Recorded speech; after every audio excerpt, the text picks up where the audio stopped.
Ito ang latest trendy. Viral at trending ngayon sa mundo ng social media ang di umano'y balitang Gerald Anderson na bad trip sa mga netizen na nagsasabing nambababae raw siya, pero inamin na nai-inlove siya sa mga naging leading lady niya.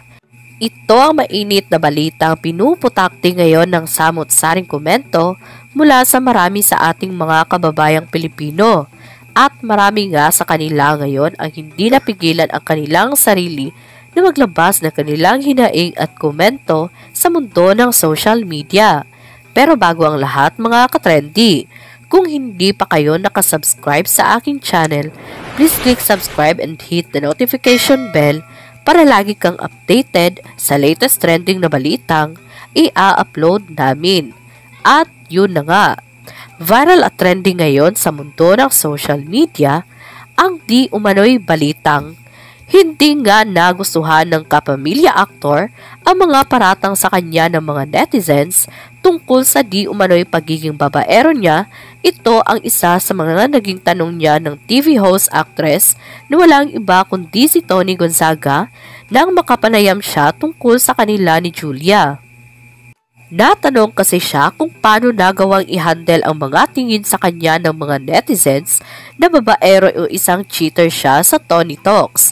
Pero bago yan, inamin muna ng aktor na walang iba kundi si Gerald Anderson na talagang nahulog siya sa ilang naging leading ladies na nakaparehan niya sa mga naging proyekto niya noon.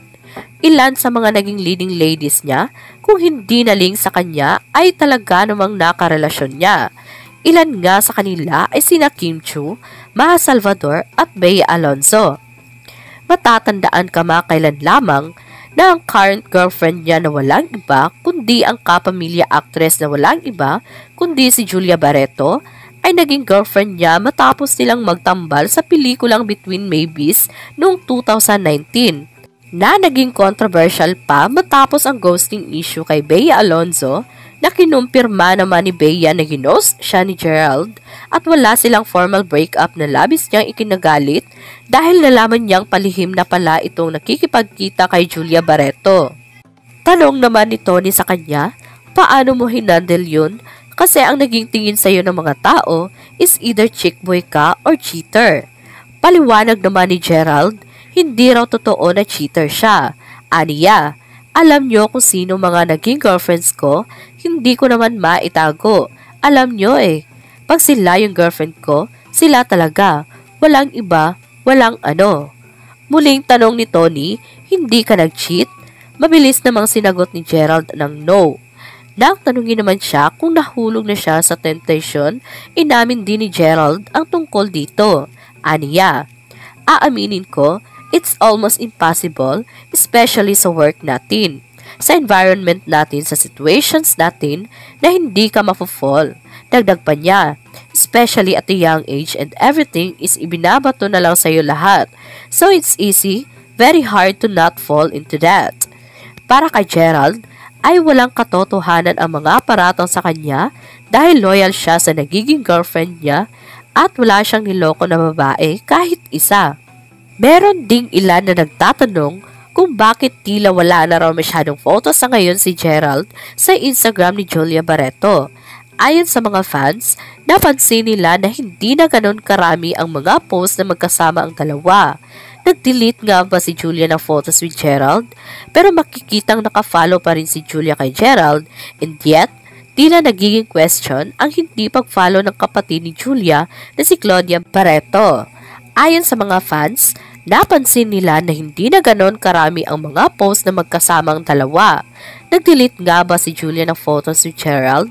Pero makikitang nakafollow pa rin si Julia kay Gerald, and yet, tila naging question ang hindi pag-follow ng kapatid ni Julia na si Claudia Barreto para kay Gerald sa Instagram.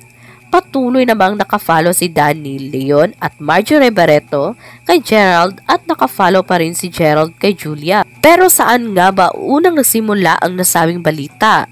A month ago, ay naging usap-usapan ito sa vlog ni OG Diaz, pero agad namang sinabi ni OG na walang katotohanan ang mga balitang ito dahil nga mismo si Gerald ang nagpahayag na sila pa rin ni Julia Barreto. Ayon naman sa mga netizens, napansin nila na hindi na masyadong magkasama sina Gerald at Julia sa ilang mga events sa kanilang buhay, tulad ng Holy Week na halos yearly daw nagse-celebrate ang dalawa. Pero may mga netizens ang nagsasabing mas mature na si Julia sa pagbabahagi ng mga photos at events na may kinalaman sa relasyon niya. Makikita pa rin kasi na mas naha-highlights sa mga post ni Julia ang importanteng okasyon tulad ng birthday nila. Ayon na rin sa mga pahayag na ito ni Julia, makikita kung gaano kabuti si Gerald sa kanya at hindi nga ito basta itatapon ni Julia Barreto tulad ng pagiging mabait at selfless. Tinuring rin ni Julia na best friend niya si Gerald. Matatanda ang isang reservist ng government si Gerald at tuwing may sakuna ay nandoon ito para tumulong. Kaya naman well-uploaded si Gerald pagdating sa pagmamahal sa kapwa. Marami mang napagdaanan sa kanilang relasyon, pero prayer sa mga netizens na maging maayos pa ang relasyon nila ni Julia at Gerald at malampasan ang mga issue na ito. Mapapansin din kasi sa Instagram ni Julia na mas ginagamit na niya ang kanyang platform pagdating sa mahantungan at business na meron siya. Tanong naman ni Tony sa kanya, paano mo hinandle yon? Kasi ang naging tingin sa'yo ng mga tao is either chick boy ka or cheater. Paliwanag naman ni Gerald, hindi raw totoo na cheater siya. Para kay Gerald, ay walang katotohanan ang mga paratang sa kanya dahil loyal siya sa nagiging girlfriend niya at wala siyang niloko na babae kahit isa.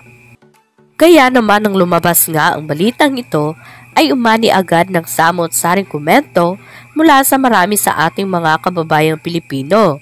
At marami nga sa kanila ngayon ang hindi mapigilan ang kanilang hinaing at komento sa mundo ng social media. And he posted, quoted, "Sana nga Gerald, finally find what's the sincerest feeling will make him satisfied, happy and thankful. For at the end, he really needs to have his direction in life. Please don't be too late so you'll enjoy your future kids while growing up. God bless you in your destined woman in life, plus your future kids, and both your parents will be happy and peaceful too to see you finally a real grown-up man with own family to claim. Good luck." Thank you, Miss Tony, for the interview, and God bless too. You can see how affected Gerald was with what happened, but it was learned strength that kept him opening up.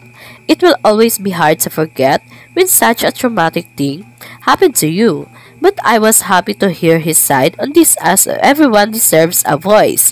Thank you, Tony, for the featuring stories that need to be heard. And cut. At yun na nga mga katrendy, ano ang masasabi mo sa video na ito? Huwag kalimutang mag-iwan ng komento sa baba para malaman ko kung ano ang naging reaction mo sa latest at trending na balitang ibinahagi namin. Maraming salamat po.